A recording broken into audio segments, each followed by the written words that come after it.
Well, we'll just roll with it, Yep. record it, push it out.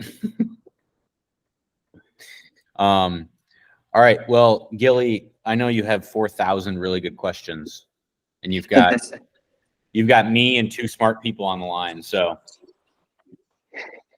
I think now is the time. Now is the time to pick some brains. Do you want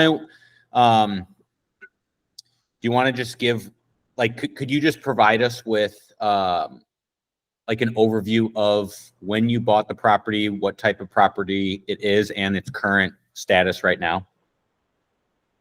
Absolutely. Hi, Rangers of the Way. I'm Gilly. So I bought my house September of 2020, immediately following the 2020 deployment, and then moved to Savannah on the 14th of January this year. And it's a single family home. It is 3-bed, 2-bath, 1,400 square feet. Little backyard located in Georgetown, in between Richmond Hills and Savannah. And I just listed it on, which I kind of got into this, I think, right before you got on, Pat. Just listed it on Zillow and Avail, sub listing that it throws it out to other platforms too. Yeah, I mean, I had a lot of issues with it to begin with. I think the original seller, he rented it out to a ton of old bat boys who are now gone, but I mean, out of the Army, not gone, at least. But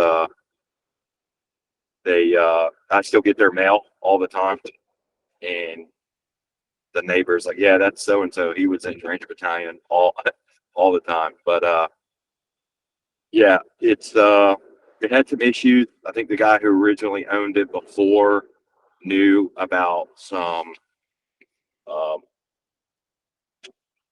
moisture problems that it had, and I just recently have been dumping money into that. Redid the entire living room sheetrock because it had mold everywhere. Redid the insulation, did spray foam, open cell spray foam over the entire house and the envelope. And then this week, either the end of this week or the beginning of next week, we'll have the sheetrock redone, and we'll need to have it painted, and that'll be the last thing. And then obviously like a little bit of a detail and GI it. But once that's done, it'll be good for like walkthroughs and stuff. And but yeah, so that's where I'm at right now. And I don't know if you heard this, Pat, but you know, I was expecting the return on calls and interest in the property to be very low. And I'm getting absolutely blown up. Like today I had 12 phone calls that I had to be like, hey, look, I'm going to read, because I didn't add my email to the Avail description. So when it kicked it out, it just kicked it out as my phone number and all that stuff. Like, you know, the owner, Jacob Gilliland, contact him 205 on my number. So I'm going to add my email so I can just keep a thread. Cause I mean, I can't keep up with all these numbers. And they're like, hey, I'm Latrice and I'm Laquita. So you only listed it, or you only created a listing on Zillow, and that didn't cost anything, correct? I did Avail and Zillow, and Zillow did not cost anything, and Avail cost $7. And then I did the housing analysis just to get like a rough estimate of how much I could list it for. And that was $19.99. And was that I've never heard of that. Was that an Avail offering? Yeah, that's on Avail. If you go to the little the 3-button page, like the far left, it'll have like a menu button, and you can go down to like, I think it's called housing analysis or rental analysis. And that just tells you what is I mean, what's the main due out from that? Is it just a recommended rental price, like monthly rate?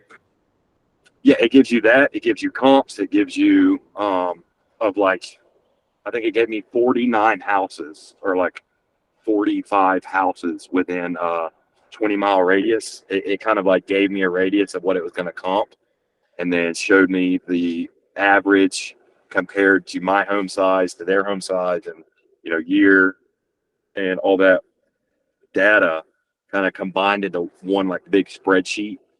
And it showed me where I stood, and it gave me like the median of what like section 8, if I'm not mistaken, if this was the same page that I was reading, because I did a couple analysis sheets, but it gave me like the median of everything where I should stand according to my data. Got it. And then, so then it'll give you what was the number it spit out, and what did you list it at? 21. It was either 2159 or 2169, and I went with 2000. Yeah. 2000, that's pretty good, because you bought the place for less than 200K, right? Yeah, so I bought the place at 196. Currently owe like 182 on it. Okay. And right now, the value I think was also on there. Property value was up in the 260s or something like that, 270s on the comps. And then Zillow has it outrageously high. It's like 308, 302. Yeah, Zillow yeah. does Zillow. I've been comping a lot of properties lately, and I've been trying to figure out why Zillow's algorithm pumps up the value so much higher. And yeah, so you know what else does that is the NAR, National Association of Realtors, and I think because they just don't do a very refined, which is like a like a market analysis. Because when I was running mine like very refined, it brought the number down significantly. But if you just I understand why they use a radius, but if you think about like neighborhoods are not shaped like circles. So when we throw that 3-mile radius, like it's going to grab properties in neighborhoods that are very different from your target one. So I think it always the software tools are like a good starting point, but not a good finishing point. Yeah, I find it helpful to like cherry pick the ones that I like and then drop them in like an Excel spreadsheet. But okay, going back, so that's great. So, what are your including your mortgage? What are your monthly expenses on that property? To the mortgage, how much does it cost you to own it every month? Okay, yeah, the mortgage is $1298. Okay, and that's with escrow. So $1298. It was averaging around like before I got the installation and the new HVAC system, it was like 330, 300 for the power, but afterwards it was down in the like 220, 230. So I'll say 250 for power. Water was about 125 to 160. So it really was about 1,500, 1,600 for total expenses when I lived there. But obviously, that's another question for, I'm assuming later. I don't pay for power and water, right? They do. Great question. Renters. I'll let the experts here give their opinion on whether you should pay for it. Yeah, no expert. But I think for the most part, if you're renting it long-term rental, then the tenant pays the bills. I'd say that's the case 90% of the time, especially for single-family houses. Yeah. Okay. Gilly, okay. The only time where I've paid for utilities has been with short-term vacation rental, because think you have changeover almost daily. So, you know, you're not going to like turn over the utilities daily.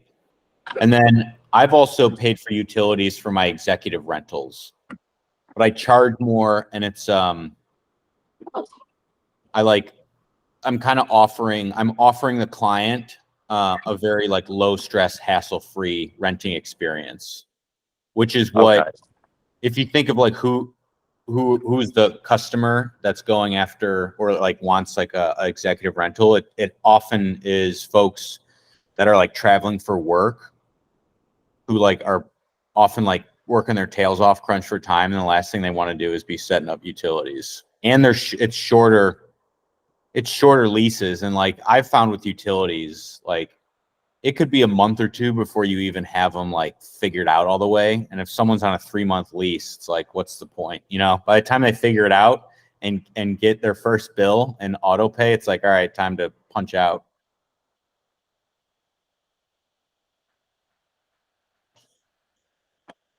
Yeah. Okay. That makes sense. For that kind of makes me want to ponder, how does your tenant screening look when you're going into like an executive? Did you say executive rental?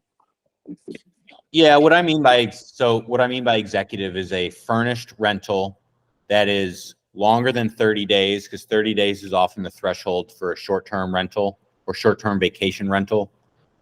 And then long-term leases are generally 12 months. So it's like in that space in between, and furnished. It's become, I think it's become a lot more popular, especially as people are able to move around with their jobs. You know, like if you have a remote job, you could go live in San Antonio for 6 months, you know, and staying at a, you know, paying like the nightly hotel rate would be cost prohibitive, and it doesn't make sense to get a long-term rental because you don't have any of your stuff with you. So, you know, introduce the medium term / executive rental. I think it probably has always been around for executives, hence the name executive rental. Yeah. But like if you think about when you go, I know you got that new job as an HVAC tech. So like when you go work in Barbados for 2 months, you know, you're a perfect candidate for a medium term furnished rental. Yeah. I was actually thinking about that. I don't know. Do y'all do? Because obviously it just made me ponder deeper into this real estate world and y'all's rental experiences and stuff. Because there's tons of work that they do in these embassies, and I have no idea. Like I've never even seen an embassy before, I don't think. And I don't know. Have y'all ever heard of anyone going after like that market, like getting near these embassies? Because like, for example, and it's just me specifically, and kind of loose term HVAC tech, more of like automation controls. So I put in a controller that kind of tells the HVAC system what to do, and it responds with like what the HVAC system is actually doing. I don't really work less manual labor. Think of it that way, I guess. But that being said, for example, me specifically, my per diem in this Barbados job is going to be $499 a day. I'm renting an Airbnb with my boss, $200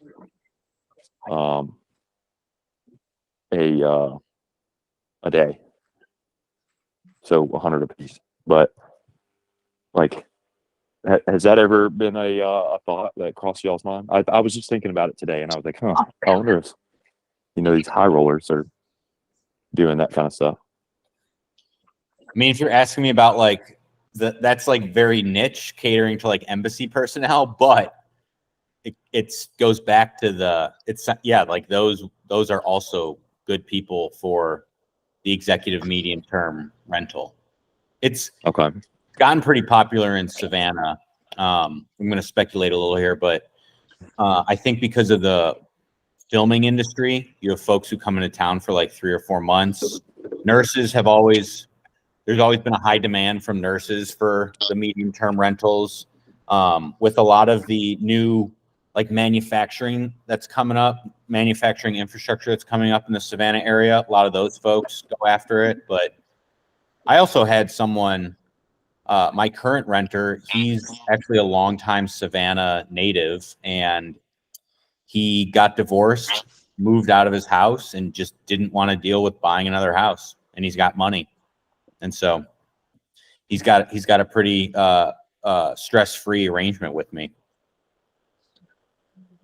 So, but you're, I mean, and I'm not trying to like convince you to go towards executive, because it sounds to me like going the long term is a really good option, and especially with like, I mean, the initial numbers that you threw out, because if you hand off the utility cost to your tenant, which there's an incentive there, because then they tend to waste less when they're paying for it.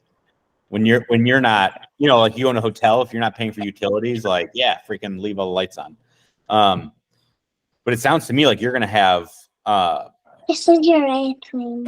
quite a bit of cash flow opportunity after you budget for CapEx and maintenance.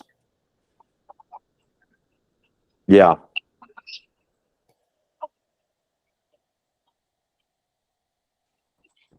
Hey, So- Jake, I could offer a couple things for tenant screening. You asked specifically about that, and I know you're getting ready to kind of like go into that as your next phase of this. And so I think there's 4 things that we look for, and I'd ask like Patrick or Gabe for your opinion on this. But the 4 of them, first and foremost, is credit score, and that's going to be a really big one. So for us, I want the highest credit score that I can find, right? If it comes down to it, all things being equal, and there's multiple different applicants, then we'll take highest credit score. But you don't want somebody who's got a ton of collections on their plate. And you'll hear the sob stories, but you don't want collections. And it's completely within your right to decline people for that. That's the first one. You can say that you have like an arbitrary, 600 credit score or something like that. But a lot of that's going to be just really subjective. But the number one showstopper for me is collection. Criminal history is a really important one too. You don't want any felons. Rental history, talk to their former landlord to make sure that they're not dirtbags. I don't think I've ever had a landlord call where they told me that they were. Otherwise, they probably wouldn't put it on an application. But it's just good to check that block. And then the other thing is income. So 3 times the 3X rule is a pretty popular one, which is that you want their monthly income to be 3 times the rent. That should give them enough buffer to be able to afford your rent and not have to, continuously be behind or whatever. So you want to make sure that they can afford the house. And you'll be surprised how many people will show up who are trying to rent from you, and their job literally just can't support it. People live well above their means a lot. So those are the 4 things: credit score, criminal history, rental history, and income proof. You want to see proof of income, like straight up W-2s, or rather pay stub, LES or whatever, and make sure that you go through the due diligence on that. But I really, really, truly believe like all of that stuff up front, if you can get a good tenant in there from the very beginning, all of the stuff on the back end will be mitigated. That's where you prevent your late rents. That's where you prevent your evictions. That's where you prevent massive, maintenance, repairs, and turnovers. So those are just some thoughts. Okay. Yeah.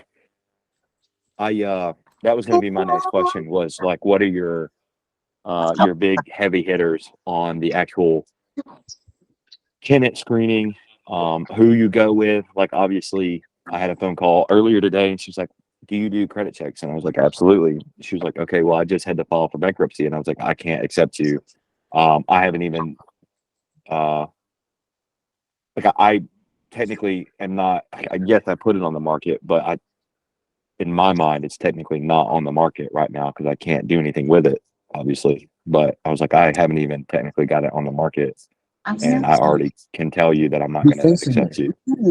Why? Like this?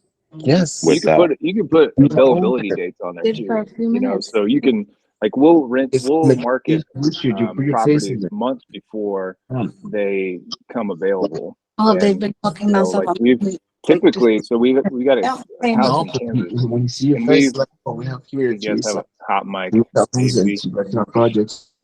So, Yeah. sorry. So yeah, like you can say, hey, this isn't going to be available until like April 1st, and you can lease to a tenant now if you wanted to, and then you just hold it and you do your renovations, and then you make sure that it's ready to go by then. But you don't have to wait till it's ready to market it. Is kind of the point. Okay. And well, that actually makes a lot of sense. That would actually. Okay. Do I just need to put that like in the description, kind of like, hey, like not going to be ready by the 1st, but definitely will screen and sign with a tenant if they meet the qualifications. Yeah, and for sure. move-in date to be announced, within the month of March. Yeah, I think you want to be pretty specific on the move-in date, because once you go under lease, you're going to have a lease date, lease start date. It's going to be on the lease. Okay, and would I need so to I'd prorate recommend that?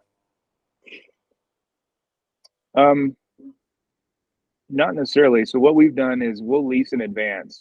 Say I'm trying to lease something now and it's got a May 1st start date. I'll take their deposit, and I've got a form I can send you, but it's basically they put their deposit now, and it's non-refundable, but it will be credited towards their deposit when the lease is executed, right? So that keeps them from just up and running out on you. If I'm taking it off the market now until May, and then they don't come show up and sign for keys, then I'm out all that time of marketing it, right? So you want to get the deposit now, even if you're going to rent it out later, and then you can just start your rent for whenever your lease date starts. Okay, and in the state of Georgia, you don't have to give the deposit back as long as you give them a letter saying why, right? So that way they can't. I'm just trying to legally cover my butt, but yeah, isn't that the kind of like the overview, I guess? So if you want to do it the right way, you really should talk to a Georgia state attorney that can help you with this. And once you have the forms, you don't have to worry about it again. But for the most part, leases and these legal contracts and stuff like that, they're only as good as your willingness to litigate and their willingness to litigate. So at the end of the day, a lot of it's just kind of like being, convincing them not to do stupid things. So like we call it a holding deposit or holding fee or something like that. I have to look, but it's not the security deposit, which is what you're talking about. It's a holding deposit that says you're going to pay, $2,000 right now. And if you leave and you don't execute the lease, like we're going to sign the lease, but if you don't show up and sign for keys and start paying rent, then I'm keeping this money. But if you do show up, I'm going to credit that money towards your security deposit, and then, we're good to go. So, and then I think what you're talking about in terms of what you can hold on the security deposit, yeah, that's going to be super state dependent. But for the most part, as long as you're not just trying to screw the tenant, like I've never had somebody fight us on withholding deposit funds. Okay. Gilly, what's the address? I'm gonna pull it up on Zillow right now, and It's 16 Bristol Code.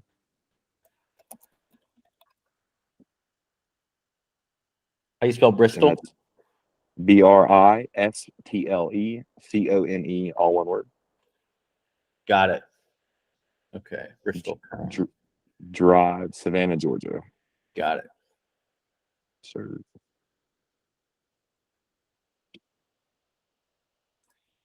I need to update the. I'm trying to update the. There we go. That's it.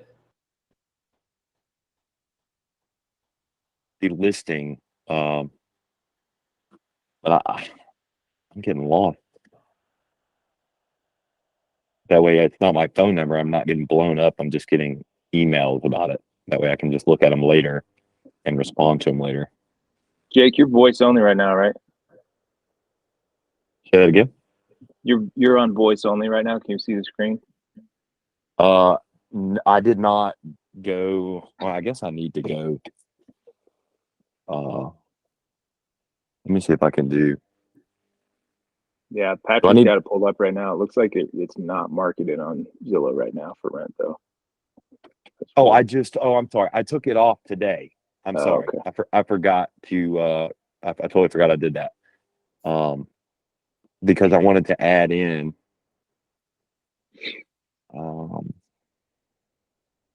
The email, and I wasn't getting phone call after phone call after phone call Yeah. about it.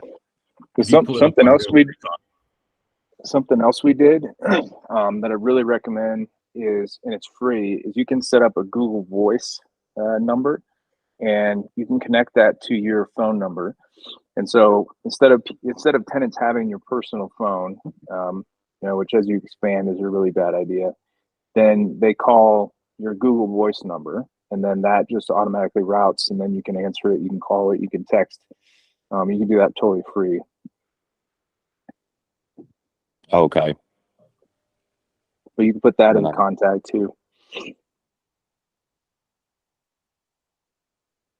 Yeah, I definitely need to do that.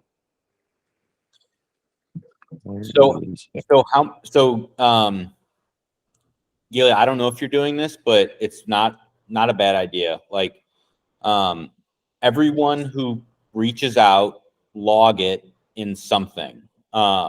Since you're not at the stage where you need like some sophisticated CRM software, but if you just log it into like Google Sheets or Microsoft Excel, who called, what platform did they see it on, and just some other basic information, it's going to allow you to start like building a map of the market.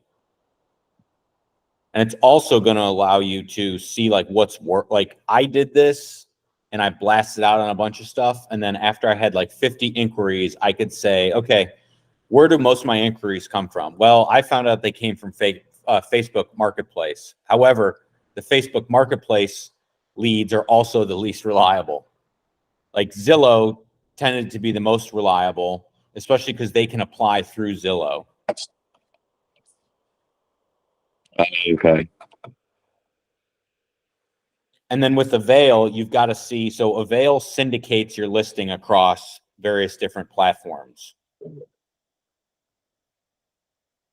So I think very few people actually go on Avail to look at property, but I don't remember all of them, but it's like at least half a dozen different websites that it'll basically republish your listing on.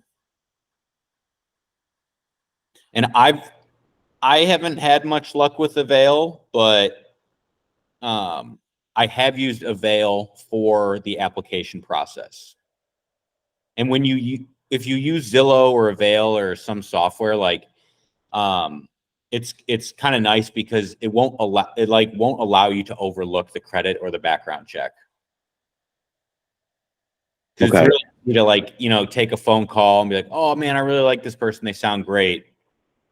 And you'd be surprised when you pull their credit or background. Yeah. I got a question. Have y'all ever? So I didn't type in anything into Zillow. Like I didn't give it much information other than like 3 bed, 2 bath, 1436 square feet, all that good jazz. It came up with a describe your home. Mm-hmm. And I mean, I didn't type any of this out. It's like renovated, vacant, and ready for buyers. Don't miss out on this one. Yeah, that's from that's from the person you bought it from. So all this old information is still in here on the house. Of course it is, yeah, because Zillow's got nothing else to go off of. Oh, okay. Because one lady was like, and that was another thing. Like, I don't know how to edit I'm trying to edit the Avail, and I can't find how to edit.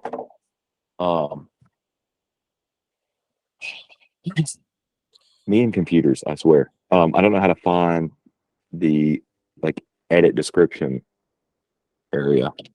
So, Well, that's probably why people. when you do find it, one thing you can do, you're not the only one who hates writing these descriptions. Like, just plug the main details into ChatGPT. I mean, literally just ask tell Chat GPT, I need help with writing a 200-word description on Zillow for my rental. And here's the stuff, and it's going to... ChatGPT wrote both of my... ChatGPT actually wrote both of my descriptions. I just need to find out. Like I have clicked on every button in here trying to find where do I edit the actual listing. Like I'm on Avail right now. I saw where to do it on Zillow, but it's not published. So yeah, I haven't done it on Avail in a hot minute. Zillow gets kind of weird too, because like I know sometimes you have to like claim the property, and then it will allow you to make some updates. Another reason why like the Zestimate stuff is not always accurate, because it's not getting all the available data.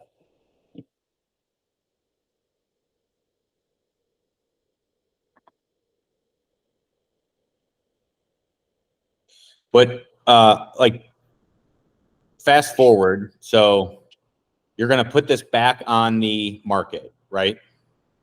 When you've correct. cleaned I'm up just gonna.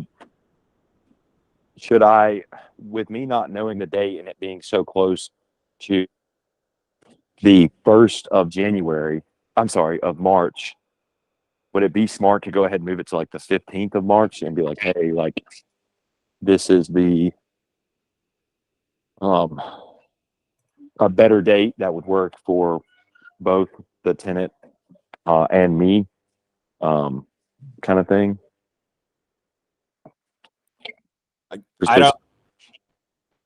I would just like, what I've put in there is the date that it's going to be available. Like what is the date? What is the first date that someone could move in? And you can even, if you want to attract more people, you can add like a qualifier to that, like available on, let's say January 1st, but like flexible start date. Okay. And you can always prorate too. So Gotcha. I feel like more often than not, I have accommodated someone's schedule and had the lease start on some random day in the month, and I prorate that month, and then which tenants can like, you know, because it, in a way, it is kind of annoying for them if they want to start, like if they're not going to get into town until the 20th of January, but you insist on paying for a full month and them arriving like January 1st. You know, you could see why that can be a little off-putting for them. Yeah. Okay. Now that's just, hey, if you have the demand and you know you don't even need to be that accommodating, go for it. You know, make it easier for yourself. Yeah. But I've found like when renting in the off season being like wintertime, like early springtime, when like not that many folks are moving around. And there's not as much demand, you just kind of have to be, you got to stand out there a little bit more, which you're in that season. Okay. Gotcha.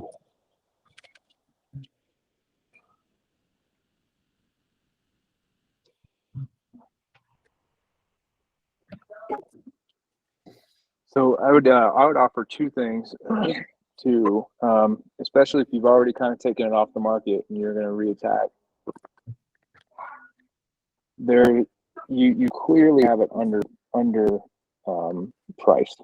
You know, if you're getting that much inquiry, so I would go higher, especially if you have time, because if you're seriously considering another month and a half before you are going to have it truly ready, then you have nothing to lose whatsoever. You know, you could put it up there for 2,300.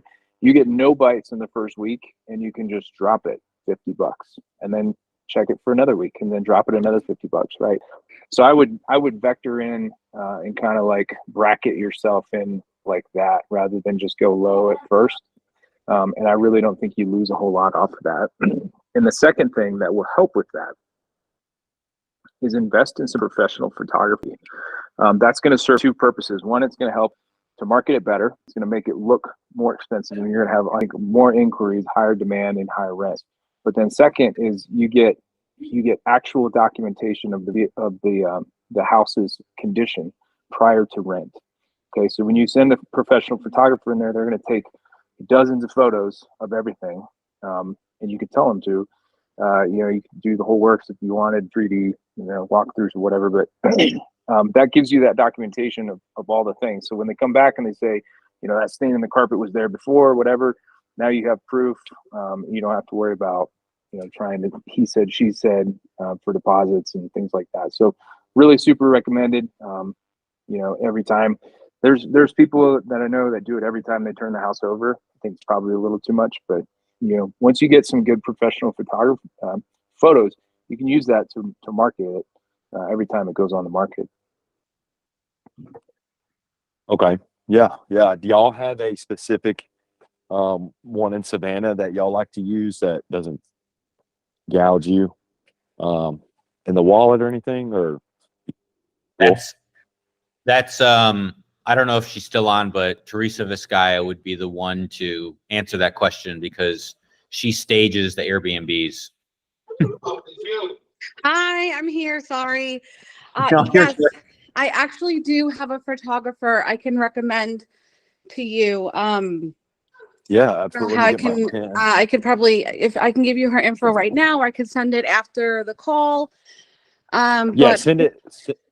Definitely send it so I have it logged in my phone too. yes, I definitely will. I'll send it as soon as we all hang up. Right on. Awesome. Yeah, and really try to think about this as an investment. Like it's gonna maybe cost you $300 to get them out there, but if you can get $50 more a month because you're marketing it at a higher rate, and you can get more demand, that's another $600 a year that you're making, right? So you make your money back on the back end. So yeah, I'd really encourage you. Even if you have to pay a little bit up front, like it's probably worth it in the long term. Yeah. Okay. And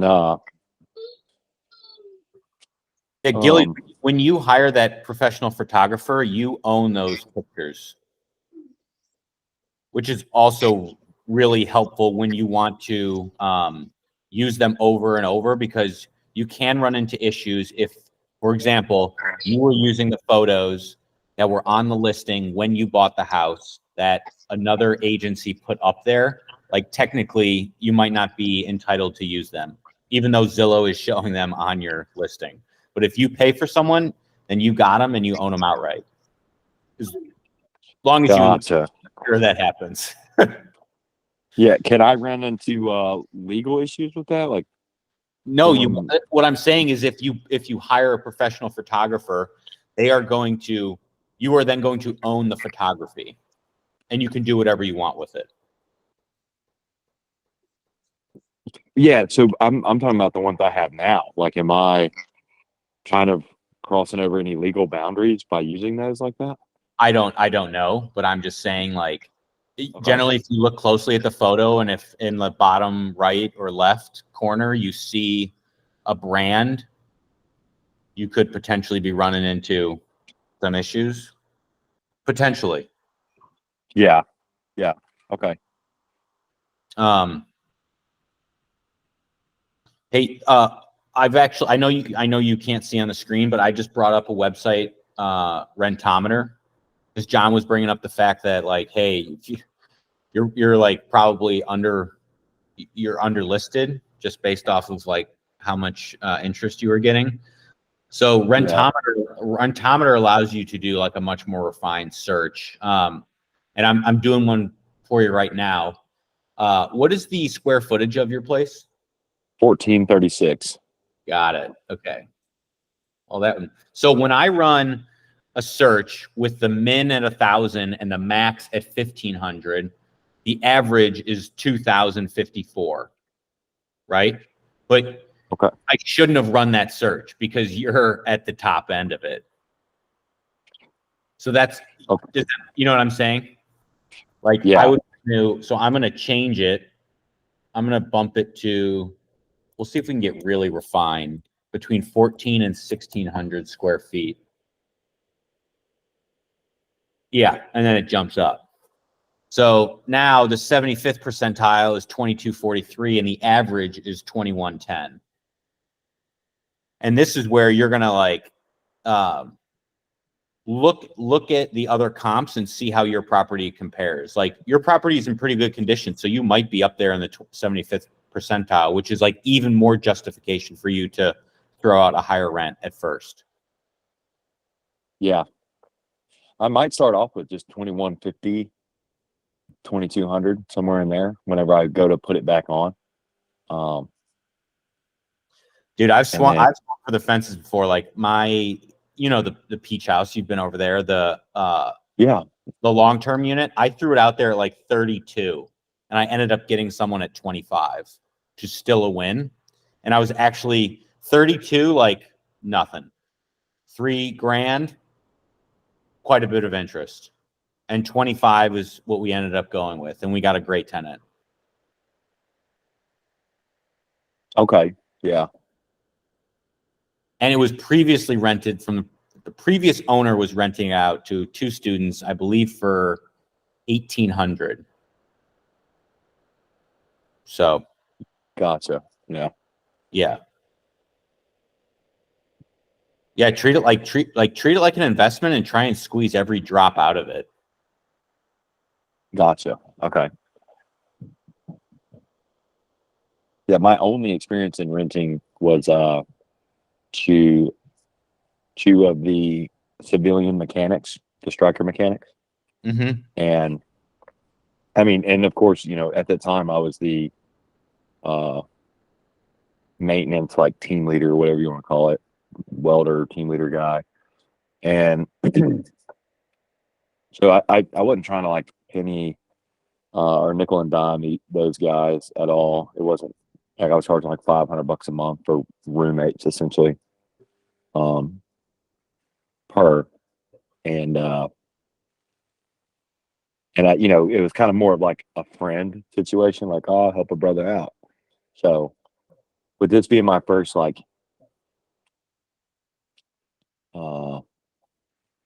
business model rental, it's definitely a different ball game. Yeah. Yeah, you guys start acting like a professional. Yeah. Yeah. I'm acting like I haven't been in the end zone before. I mean, dude, everyone's been in this position. Like, I'm telling you, you're way ahead of most. You're way ahead of me when I was your age. So you're crushing it, man. I mean, you're asking the right questions, and the first time will be, you don't know what you don't know, but once you start getting some reps, then you can then it's like, okay, now you can start scaling this, and these things become like repeatable. Okay. And like learn from our mistakes. Yeah, I definitely. Sorry, go ahead. I was just saying, I definitely want to know all of them. That way I can avoid as much as possible. Yeah, we'll get there. All right. Well, we're coming up on our backstop, but thanks, Gilly, for hopping on and asking your questions and sharing your story here. Yeah, absolutely. Thank you for letting me come on and let me kind of be in the star of the show. I'm excited for this. I'm excited to see where this goes. Hopefully, each session you get like, I might be shooting for the moon here, but 100 guys on here just asking questions, talking, communicating, networking. I definitely see this going places. This is awesome. Yeah, we're getting there. We just finished our like first iteration of the website. So you'll have to check that out. I'll blast it out in the group. Yeah, I know I got on this call late, but I was planning on taking the first like couple minutes and explaining that our website is live, it's up and running, and it's functioning. Except for the one thing John pointed out that needs to get edited. But other than that, like, you can go on, you can sign up, or you can complete the form. I'll get it. It's working, and then we'll bring you into the group. So we got that going for us. we are Ranger Investors is now officially registered as a nonprofit corporation in Georgia, which is great. There's more things that will happen after that, but I don't know if we're at 100, but we are like really close to 100 members. And we're in this transition phase of getting some folks over to Facebook so that we can capture like conversations, so guys can look back at it like a history of dialogue. So that's great. Yeah, there's a lot going for this group. It's kind of amazing. It's also like, it's a lot. It's too much.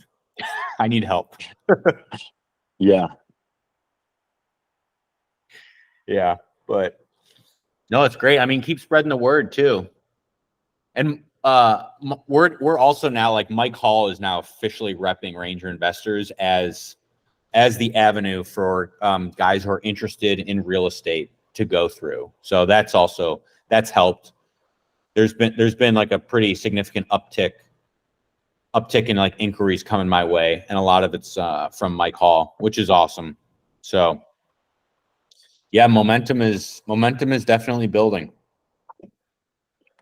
Yeah. Pat, if there's anything we can do to help, let us know. If you want to start outsourcing and making this team effort, man. Yeah. There's bandwidth out here. Yeah, that'll be tomorrow's conversation. Look forward to it. Yeah. All right. Well, thank you, everyone. Thanks, Teresa, for chiming in. I'm here again. No, you're good. Thank you. And I will send that info over to you guys right now. Yeah, if you wouldn't mind blasting it into the Facebook group. Yeah, sure. Okay, I'll take care of that now. All right. Thank you so much. Have a good night, everyone. All right. See ya. Bye. Take care, y'all. Good call.